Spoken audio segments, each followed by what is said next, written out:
예, 이번에는 제11장 현실치료 상담에 대해서 살펴보도록 하겠습니다.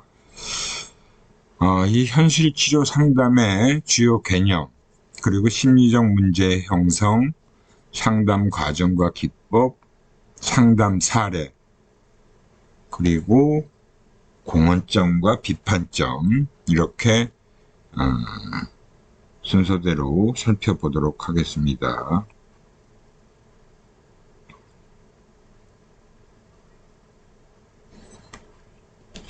이 현실치료 상담이라는 것은 인간을 보는 관점이 또 기존의 그 심리학에서 보는 관점과는 조금 차이가 있어요.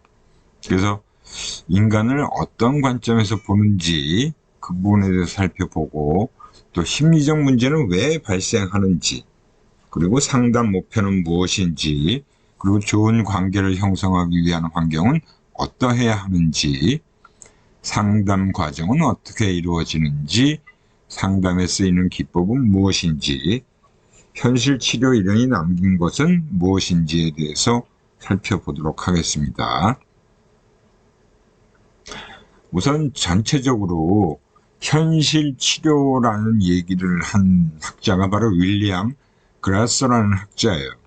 그래서 이 윌리엄 그라서가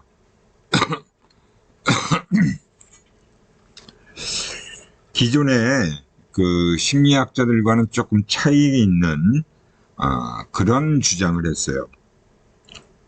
그 인간의 삶과 본성에 중요한 양상의 중심을 두고, 또 인간을 반결정론적이고 심리적 욕구를 지닌 존재로 보고 있는 측면이 좀 차이가 있다라고 볼 수 있어요. 그러니까 기존의 심리학의 그 학습 원리나 행동주의자들이나 이런 측면들을 보면 인간이 외부의 힘에 의해서 결정된다는 결정론적 입장에 반대하는 거죠. 그리고 궁극적으로는 자기결정적이라고 믿고 있습니다. 그래서 인간은 무의식적 힘이나 본능에 의해서 욕구가 생겨나기보다는 의식 수준에 의해서 작동되어지는 자율적이고 책임감 있는 존재다라고 보는 거죠. 어떻게 보면 뭐 인본주의 심리학이라고도 볼 수 있고요. 그래서 이 현실 치료에서는 현재와 현재의 내담자 행동에 초점을 맞춰요. 그래서 내담자가 성공적인 정체감을 형성할 수 있도록 도와주고, 내담자 행동의 결과에 대해서 스스로 책임지도록 하는 게 바로 상담자의 역할이다 라고 본 거예요. 주요 개념은 자신이나 환경을 통제할 수 있는 존재다 라고 하고 있습니다.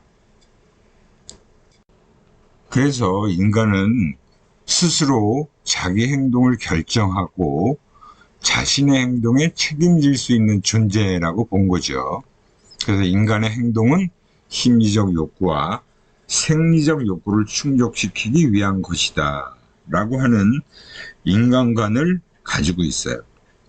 그래서 인간은 누구나 건강과 성장의 힘을 가지고 기본적으로 생존, 사랑, 권력, 자유와 같은 심리적 욕구를 가진 존재로서 이런 욕구가 자신에 대한 심리적 인식으로 타인에 의해서 수용될 때 충족되어진다라고 보고 있습니다. 그래서 이 과정에서 가장 중요한 건 바로 사랑과 가치의 경험이다라고 할 수 있어요. 그래서 욕구들이 충족될 때 개인은 비로소 성공적인 정체감을 성취할 수 있다라고 보고 있는 거예요.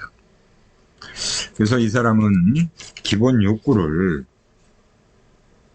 생존, 사랑, 힘, 자유, 재미 등의 욕구를 가지고 있다. 그래서 인간은 이 5가지 욕구 모두를 지니고 있지만 강도는 또 다 다르다라고 할 수 있어요. 이 얘기는 무슨 얘기예요? 누구는 생존이나 사랑과 관련된 욕구가 강한 반면 뭐 자유나 재미를 추구하는 욕구는 좀 약할 수 있다라는 거죠. 그래서 5가지 욕구를 다 지니고는 있는데 그 강도 측면에서는 다 사람마다 다를 수 있다라는 거고요. 또 매 순간의 행동은 욕구 충족을 위한 선택의 결과다라고 볼 수 있습니다. 그래서 뭐 생존의 욕구라는 것은 뭐 의식주를 비롯해서 개인의 생존과 안전을 위한 신체적 욕구를 의미하고, 그러니까 뭐 주로 자기를 돌보는 것, 그리고 삶의 필수적인 요소다라고 볼 수 있는 거죠. 그리고 이제 둘째, 사랑의 욕구라는 것은 다른 사람들과 연대감을 느끼면서 사랑을 주고받고 또 사람들과 접촉하고 상호작용함으로써 소속되고자 하는 욕구를 또 의미하는 거죠. 마슬로우의 욕구 위계 이론에서 얘기하는 사회적 욕구와 같은 게 바로 사랑의 욕구다라고 보고 있어요. 그래서 이제 뭐 이 사랑의 욕구라는 건 가족, 연인, 친구, 결혼 등을 통해서 충족되어질 수 있다라고 본 거고요. 그 다음에 이 힘의 욕구라는 것은 성취를 통해서 자신에 대한 자신감과 가치감을 느끼는 것이고 자신의 삶을 제어할 수 있다, 컨트롤할 수 있다고 생각한 거죠. 그래서 힘의 욕구가 타인에게 영향력을 행사하려는 행동으로 나타날 때 관계를 악화시키기도 한다라고 볼 수 있어요. 그러니까 타인에게 그런 힘의 욕구를 행사하려고 하면 아무래도 서로 간에 갈등이 생기고 싸움이 생기겠죠. 그 다음에 자유의 욕구는 자율적인 존재로 자유롭게 선택하고 행동하고자 하는 욕구를 얘기하고 있다라고 볼 수 있어요. 원하는 곳에서 살 수 있고 또 대인관계나 종교활동 이런 측면에서 삶의 영역에서 선택할 수 있는 그런 자유가 있다는 거죠. 그래서 마음대로 의사표현도 하고 제한받는다고 느끼지 않는 것이 바로 자유의 욕구다라고 볼 수 있고요. 물론 다른 사람의 자유를 침범하지 않는 적절한 타협과 양보를 통해서 주위 사람들과 더불어 살아갈 수 있어야 된다라고 하고요. 그 다음에 재미의 욕구는 어떻게 보면 다른 심리학자들은 조금 언급을 하지 않은 욕구라고도 볼 수 있는데 뭐 즐겁고 재미있는 것을 추구한다. 그게 뭐 어떤 쾌락의 욕구하고도 유사한 거죠. 그리고 새로운 것을 배우고자 하는 그런 측면이에요. 그래서 이 글라서에 의하면 이 욕구는 매우 기본적이고 학습의 필수적인 것으로 다른 4가지 욕구만큼 강하지는 않지만 역시 중요하다라고 볼 수 있습니다. 그래서 이렇게 5가지 욕구를 가지고 있지만 그 강도의 크기는 다 다를 수 있다라고 보고 있어요. 이게 이제 바로 현실 치료에서 얘기하는 인간관과 기본적인 욕구다라고 볼 수 있습니다. 뭐 주요 개념으로는 좋은 세계 그리고 전체 행동과 같은 내용들을 얘기하고 있죠. 그 좋은 세계라는 것은 현실을 주관적으로 인식하고 동일한 현실에 대해서 사람마다 다르게 인식하는 것을 얘기해요. 사실은 인간은 실제 세상의 범위 내에서 살지 않는다 라고 얘기를 하고 있어요. 그러니까 사람들은 각자 현실에 대해서 지각하고 있을 뿐이지 현실 그 자체를 알 수는 없다. 즉 현실에 대해서 각자 주관적으로 인식을 한다는 거예요. 그래서 동일한 현실에 대해서 사람마다 그 인식은 다를 수 있다라는 거죠. 사실은 현실은 지금 현재 상태에 존재하고 있는데 그 현실에 대해서 사람마다 다 주관적으로 인식을 한다는 거예요. 그러니까 다르게 인식할 수 있다는 거죠. 자신이 원하는 삶 또는 함께 하고 싶은 사람, 가치 있는 생각과 신념들에 대한 심상을 내면 세계에 간직하는 것이 바로 좋은 세계다 라고 얘기를 할 수 있습니다. 그래서 현실 치료자는 인간은 자신이 이상적으로 여기고 욕구를 충족시킬 수 있는 자신만의 그림을 선택할 수 있다고 믿고 있어요. 그래서 각 개인은 자신의 마음속에 있는 좋은 세계에 대한 심상과 욕구를 잘 인식할수록 더 지혜롭고 현명한 선택을 할 수 있고 또 자신의 삶에 대한 통제력이 커지게 되고 보다 성공적으로 욕구를 충족시킬 수 있다라고 보고 있습니다. 그러니까 좋은 세계로 사실은 살아가고 싶은 거예요. 그죠? 좋은 세계에 존재하는 심상 그리고 욕구를 잘 인식할수록 사실은 더 지혜롭고 현명한 선택을 할 수 있게 된다는 거죠. 그리고 이제 전체 행동이다라고 얘기하는 부분을 보면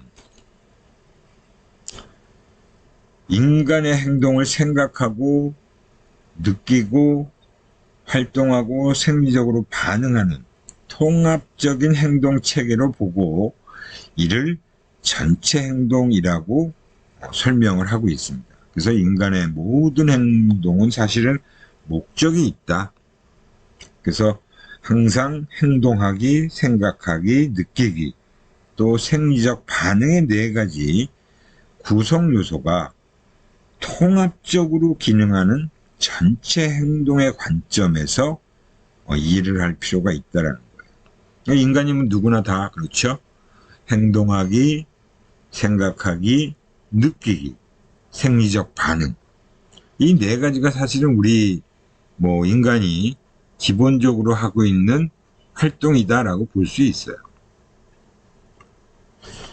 그래서 현실 치료에서는 바로 전체 행동 중에서 행동하기를 중시하고 있습니다. 이는 거의 완전한 통제가 가능하기 때문이라고 얘기를 하는데 생각하기 역시 비교적 통제가 수월한 반면 느끼기는 통제가 어려워. 느끼는 부분은 내가 어떻게 할 수 있는 게 아니에요. 그냥 느껴지는 거죠, 어떻게 보면. 생리적 반응은 더욱 통제하기가 어렵죠. 생리적 반응은 여러분들이 뜨거운 거를 만지게 되면 뜨거움을 느끼고 내 몸에서 그 뜨거움을 느껴서 생리적 반응을 일으키잖아요. 그죠? 그런 생리적 반응은 내가 어떻게 할 수 있는 게 아니고 또 감정적으로 느끼는 부분도 내가 어떻게 할 수 있는 게 아니에요. 통제할 수 없는 거죠. 근데 이제 행동하기나 생각하기는 본인이 직접 통제할 수 있는 거죠. 그래서 행동 변화의 핵심은 행동하기와 생각하기를 변화시키는 거예요. 새롭게 선택하는 거죠. 그래서 그런 것들을 변화시키게 되면 느끼기, 생리적 반응이 따라오게 되니까 행동의 변화가 쉬워질 수 있다라고 얘기를 하는 겁니다. 그래서 이러한 좋은 세계와 전체 행동이라는 이 2가지 개념을 좀 우리가 이해하고 그리고 이제 이 현실 치료와 관련된 내용들을 좀 살펴볼 필요가 있어요. 그래서 행동하기와 생각하기라는 게 사실은 중요하고 그것들을 통해서 느끼기와 생리적 반응을 우리가 어느 정도 통제할 수 있게 되는데 긍정적인 사고로 개인의 생산적인 욕구를 충족시키는 활동에 적극적으로 참여하게 되면 긍정적 만족스러운 신체 반응이 뒤따르게 된다. 그래서 우리가 행동하는 것도 생각하는 것도 긍정적으로 하는 게 좋다라고 하는 얘기는 그 긍정적인 에너지가 느끼는 것과 생리적 반응을 긍정적인 방향으로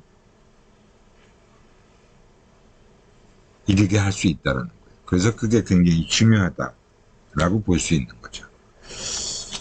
그래서 일단 이러한 기본적인 개념을 우리가 좀 이해하고 현실 치료의 심리적 문제를 형성하는 것을 우리가 한번 좀 들여다볼 필요가 있다라는 거죠. 인간의 기본적인 욕구인 정체감이라는 것. 정체감은 자신과 사람들의 관여를 통해서 발전하게 되어 있습니다. 그래서 성공적인 정체감과 패배적인 정체감은 자신이 가치 있다고 여기는 부분이 바로 성공적인 정체감이라고 할 수 있고, 자신이 가치가 없다고 여기는 건 패배적인 정체감이에요. 그러니까 결국은 정체감이라는 게 제대로 올바르게 형성돼야 성공적으로 정체감이 형성될 수 있고요. 그게 바로 자신이 가치 있다고 여길 수 있는 바탕이 되는 거죠. 근데 정체감을 제대로 형성 못하게 되면 자신이 가치 없다고 여기고 그에 따르는 다양한 심리적 문제를 일으켜서 부적응 행동을 하게 된다는 겁니다. 사실은 우리가 이제 부적응 행동을 한다는 것이 문제라고 볼 수 있죠. 사실은 현실 치료에서 부정응이라고 하는 것은 기본적인 욕구 중에 과거로부터 현재에 이르기까지 여전히 충족되지 못하고 있는 욕구들에서 기인된 것이다. 그러니까 부적응이라는 건 내가 어떤 욕구를 여하히 잘 충족시켰느냐 하는 부분에서 사실은 관련되어 있는 거예요. 그런 욕구를 충족을 잘 못 시키면 그게 부적응된 상태로 계속 남아있는 거죠. 그죠? 과거로부터 현재에 이르기까지. 그게 바로 우리 인간의 부적응적인 행동을 자꾸 일으키게 되는 원인이다라고 볼 수 있어요. 그래서 자신에 대한 가치감을 획득하거나 또는 유지하지 못하는 것은 가치 있는 어떤 것을 실행한 경험이 없는 데서 비롯되는 것이다 라고 하는 거죠. 가치감을 경험한 사람은 적절한 행동 방식으로 사랑을 주고받을 수 있어요. 그래서 사랑과 가치감의 결핍, 즉 충족되지 못한 욕구는 대인관계를 하는 데 있어서 실패의 원인이 되고 나아가서 또 패배적인 정체감으로 남아있게 되는 거죠. 그러니까 우리가 대인관계 상황에서도 좀 뭐라 그럴까, 원만한 대인관계를 잘 형성하지 못하거나 또 어떤 사람과 관계 형성을 잘 못 시키는 사람이 있잖아요. 그게 뭔가 그 사람에게 부적응적인 행동을 하게끔 했기 때문에 그로 인해서 뭔가 문제가 자꾸 발생하는 거예요. 그래서 이런 패배적 정체감을 가진 사람은 자신의 행동에 대해서 책임을 지지 않으려고 하는 태도를 가지고 있고 자꾸 다양한 심리적인 문제를 일으켜서 부적응 상태로 나타나게 된다는 거죠. 그래서 책임과 정신 건강이라는 것은 밀접한 관계가 있는데 패배적 정체감이 나타나고 현실 세계에서 곤란함이나 불편을 느끼는 사람은 자신의 삶에 책임을 지지 않고 현실을 무시하거나 부정해버리게 되는 거죠. 그래서 사실은 우리 주변에 그런 사람들이 꽤 많아요. 그래서 어떤 문제의 부분을 자꾸 다른 탓을 하게 되는 거예요. 자신에게 분명히 문제가 있는데 다른 사람에게 문제가 있어서 이런 내가 너하고 관계가 잘 형성이 안 된다라고. 연인 관계에서도 사랑이 발전돼 가는 것이 아니라 뭔가 자꾸 트러블이 생기고 그런 부분은 그 사람이 현실 세계에 잘 적응을 못하기 때문에 그래서 자꾸 그 왜곡하거나 현실을 부정하거나 하는 그런 행동들이 자꾸 나타나는 거예요. 그래서 그런 사람 같은 경우가 바로 심리적 문제가 있는 사람이다 라고 볼 수 있죠. 그래서 상담 과정과 이제 기법에 대해서 우리가 좀 살펴볼 텐데, 상담 과정에서 이제 상담의 목표는 내담자가 정말 원하는 것이 무엇인지 그 기본적인 욕구를 파악하는 것이 필요해요. 뭐 이거는 모든 상담에서 다 필요한 부분인데 현실 치료 상담에서는 특히 기본적인 욕구를 일단 파악하고 그리고 책임지고 만족스러운 방법으로 자신의 심리적 욕구를 충족하도록 도와줄 수 있으면 그 성공적인 상담을 할 수 있게 되는 거죠. 그 상담의 목표가 바로 본인의 어떤 심리적 목표를 내담자가 스스로 충족할 수 있도록 도와주는데 일단 초점을 맞춘다라고 볼 수 있습니다. 그래서 우리 교재에도 보면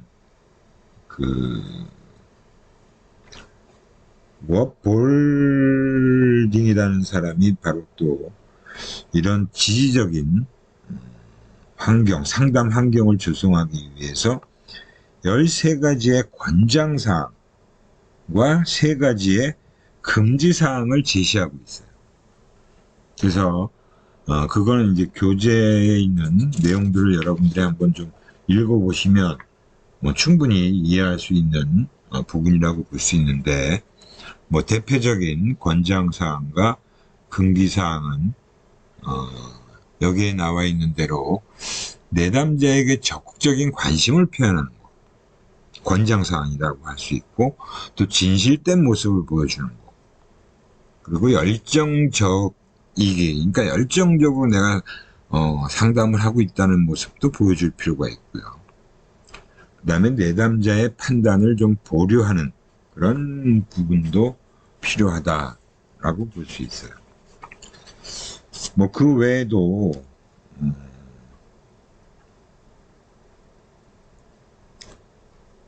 예상하지 못한 행동을 한다라는 건데 새로운 행동을 하도록 다양한 기회를 제공해주는 측면이 바로 새로운 행동을 한다는 것 자체가 예상하지 못한 행동을 한다는 거죠. 내담자가 새로운 관점에서 자신의 소망과 욕구를 바라볼 뿐만이 아니라 새로운 행동을 하도록 자꾸 다양한 기회를 만들어주는 게 필요하고요. 또 유머를 사용하는 것도 권장사항에 들어가 있습니다. 그러니까 상담이라고 해서 너무 심각하게만 대화를 이끌어가는 거는 사실 좀 그렇죠. 그러니까 좀 유머스러운 부분도 필요하다. 웃음이라는 게 바로 인간의 고통을 치유하는 묘약이다라고 하는 측면도 있잖아요. 그래서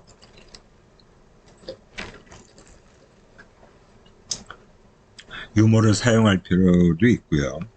그렇다고 너무 많이 사용하면 어때요?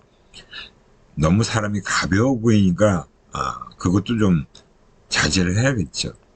그래서 유머를 중간중간에 섞는 거, 가끔 상황이 조금 딱딱해진다 싶으면 유머를 좀 통해서 부드럽게 상황을 좀 풀어줄 필요가 있겠죠.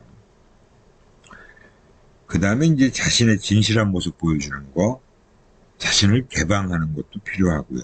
또 운의적 표현에 귀를 기울인다. 은유적 표현이라는 게 이제 주로 직접적으로 대놓고 하는 표현이 아니라 좀 돌려서 표현하는 거죠. 뭔가 은유를 시킨다라고 얘기하죠. 그래서 그런 은유적 표현으로서 뭐 이면에 존재하는 내면적 진심을 더 잘 이해할 수 있게 된다라고 볼 수 있고요. 또 주제를 파악하기 위해서 귀를 기울여주는 거, 그러니까 경청이라고 볼 수 있고, 또 상담하는 과정에서 내담자가 하는 얘기를 요약하면서 초점을 자꾸 좁혀나가는 부분도 필요하고요. 또 결과를 인정하거나 책임을 지게 하는 것도 필요해요. 내담자 스스로 자신의 바람직하지 않은 행동에 대한 부정적인 결과를 인정하거나 또 자기가 책임을 받아들이게 도와주는 부분도 필요하다라고 볼 수 있고요. 또 때로는 침묵을 이용할 필요도 있다. 그래서 내담자가 자신을 점검하고 소망을 재평가해서 문제 해결을 위한 행동 계획을 좀 세울 수 있도록 도울 필요도 있다는 거고요. 그 다음에 아주 기본적으로 윤리적으로 행동을 한다. 이런 측면도 좀 필요해요. 그 다음에 이제 금기사항으로는 내담자를 비판하거나 또 처벌하거나 논쟁하지 말고, 그러니까 상담하는 과정에서 자꾸 얘기하다 보면 상담자가 내담자에게 자꾸 막 의심을 하면서 막 추궁을 하는 경우도 있어요. 그러면 안 된다는 거죠.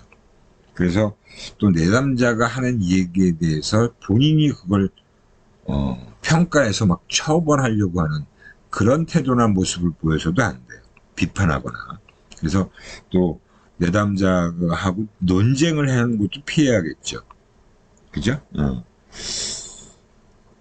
그 다음에 이제 상담자는 또 내담자의 변명하는 부분은 또 수용해주면 안 되겠죠. 그거는 책임의식이 약한 걸 얘기하는 거니까 본인의 책임이라는 거를 어느 정도 수용할 수 있도록 얘기를 해야 돼요. 변명하는 것은 바로 지적하는 거는 좀 그럴 수도 있겠지만 결국 그게 이제 본인이 변명하는 거고 핑계를 대는 것이라는 것을 어느 정도 수긍하도록 스스로가 인정하도록 만드는 것도 필요하겠다라는 거고요. 또 상담자는 내담자를 쉽게 포기하지 않아야 돼요. 그러니까 막 얘기를 하는 과정에서 힘들다라고 해서 상담하기가 너무 힘드니까 그냥 포기하고 말지 라는 생각이 들 수도 있어요. 근데 그러지 말고 좀 여유를 가지고 끈기 있게 상담을 진행해 나가야 될 필요가 있겠죠. 그 다음에 이제 행동 변화를 위한 상담 과정을 보면 RWDF다라고 해서 R이라는 것은 내담자와 상담 관계를 형성하는 첫 번째 과정이에요. 상담 관계를 형성하는. 그죠? 우리가 뭐 친밀한 좀 상담자와 내담자가 어느 정도 좀 친밀한 그런 관계가 될 수 있도록, 편한 관계가 될 수 있도록 어떤 얘기든지 좀 편하게 할 수 있는 관계를 형성할 필요가 있다는 거죠. 그래서 나는 상담자고 당신은 내담자니까 너무 거리를 딱 일정 거리를 두고 있거나 그러면 내담자도 좀 뭔가를 이야기하지 못하는 부분이 생길 수 있으니까 그 편한 친밀한 관계라고 하는 부분을 어느 정도 형성할 필요가 있는데 거기서도 조심을 해야 돼요. 너무 친밀한 관계를 너무 강하게 형성하게 되면 또 문제가 생길 수 있잖아요. 뭐 같은 동성이든 이성이든 간에. 그죠? 그래서 어느 정도 적절한 선에서의 친밀한 관계는 형성할 필요가 있다는 거고요. 두 번째는 바로 욕구 탐색하기라고 볼 수 있어요. 원칙 W죠. R은 바로 릴레이션십을 얘기하는 거고요. 그래서 이제 원칙, 내담자가 원하는 것이 과연 뭔가를 정확하게 인식할 수 있도록 도와주는 것이 바로 욕구 탐색이에요. 그래서 원하는 것을 얻기 위해서 무엇을 어떻게 해왔었는지를 이야기를 들어봐야겠죠. 그 과정에서 이제 아까 앞에서 얘기했던 욕구와 관련시켜서 어느 정도 탐색을 할 수 있어야 됩니다. 그래서 이제 내담자는 욕구를 탐색하기 위해서 주로 이런 질문들을 할 수 있어요. 무엇을 원했는지, 또 진정으로 원하는 것은 무엇이었는지, 그리고 또 주변에 있는 사람들이 당신한테 원하는 것이 무엇이라고 생각을 하는지, 그리고 또 본인은 어떤 시각으로 사물과 환경을 바라보는지, 그 다음에 상담자인 나한테 뭘 원하고 무엇을 바라고 있는지도 한번 물어볼 필요가 있고요. 그런 것들이 이제 욕구를 탐색하는 측면이고, 그 다음에 이제 현재 행동에 초점을 두는 것, D, doing이다라고 볼 수 있어요. 그러니까 내담자의 감정보다는 행동에다가, 즉 과거보다는 현재에 초점을 두는 것을 강조하는 겁니다. 그래서 상담자는 내담자의 행동, 사고, 감정, 생리적 반응과 같은 전체 행동을 탐색하는데 중점을 두고 자신의 행동을 좀 구체적으로 기술하도록 격려도 하고 무엇을 지향하고 있는지를 살펴볼 필요가 있다라는 거예요.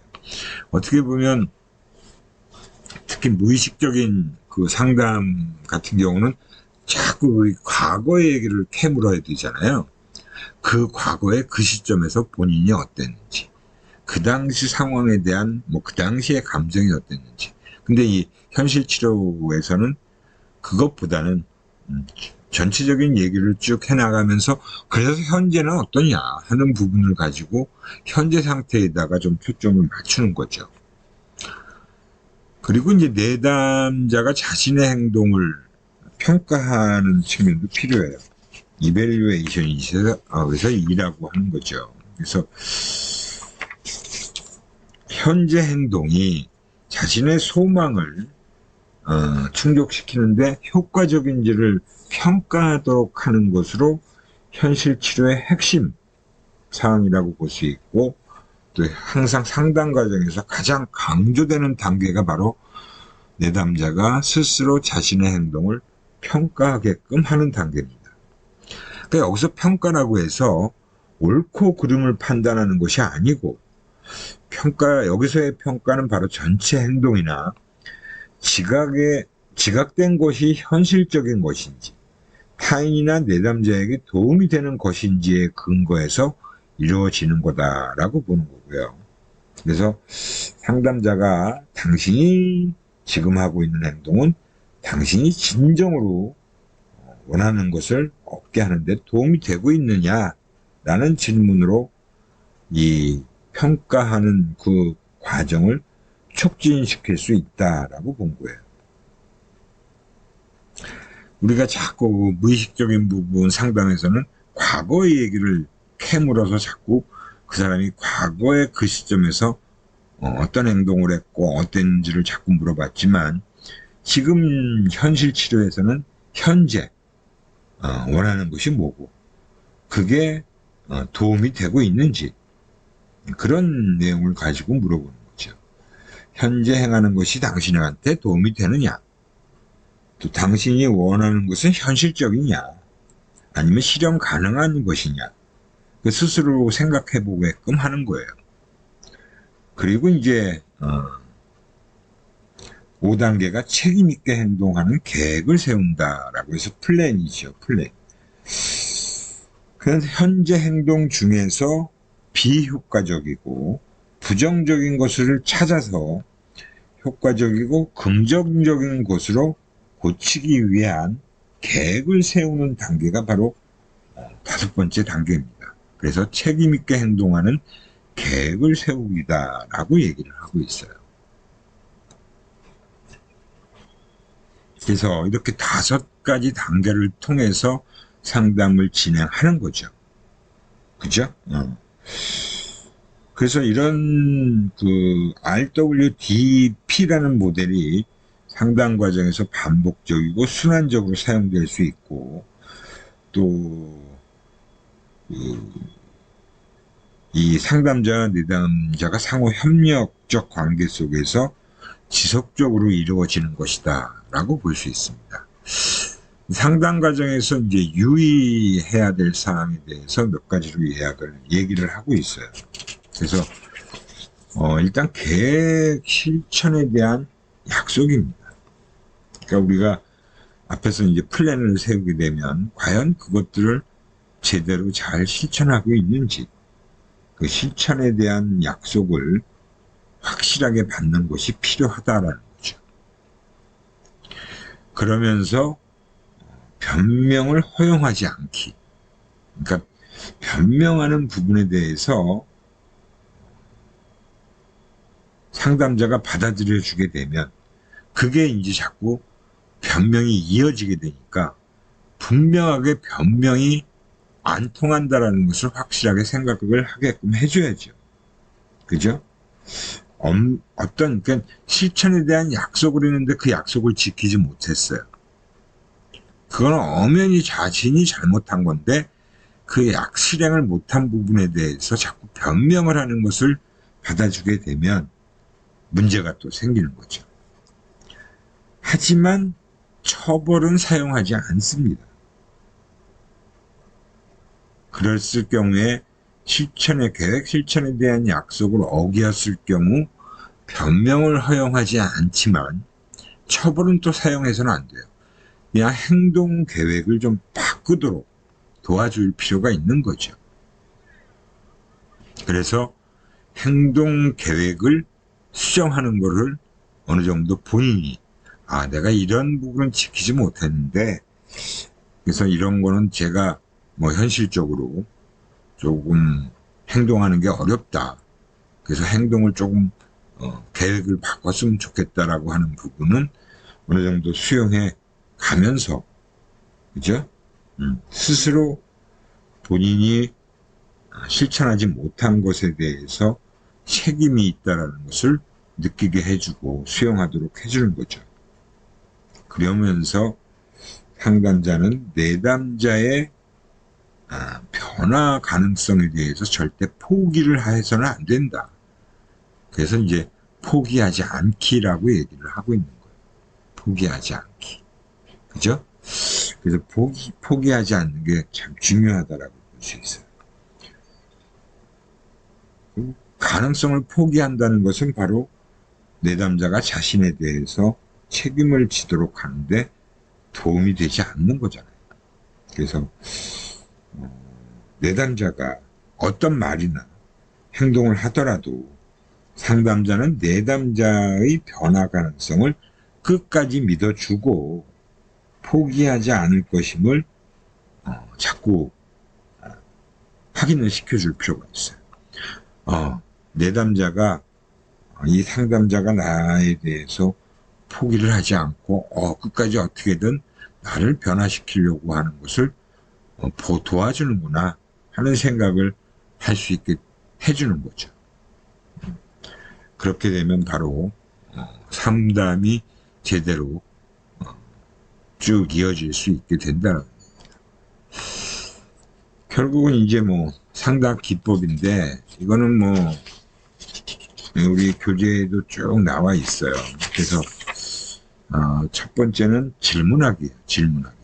이 질문하기가 가장 첫 번째로 연결이 됩니다. 질문하기.